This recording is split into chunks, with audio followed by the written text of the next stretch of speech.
আমি এই মুহূর্তে আছি লাকমাছড়ায়। আমরা নীলাদ্রি থেকে সাধুকূপ হয়ে বর্ডারের পাশ দিয়ে হেঁটে হেঁটে আমরা এই মুহূর্তে আছি লাকমাছড়াতে।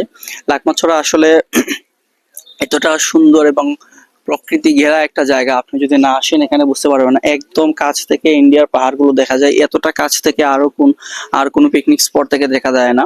আমরা অনেক পিকনিক স্পটে বাংলাদেশে গিয়েছি, সিলেটের সবগুলো পিকনিক স্পটে প্রায় গিয়েছি, কিন্তু এতটা কাছে থেকে ইন্ডিয়ার পাহাড়গুলো চোখের সামনে দৃশ্যমান হয় না।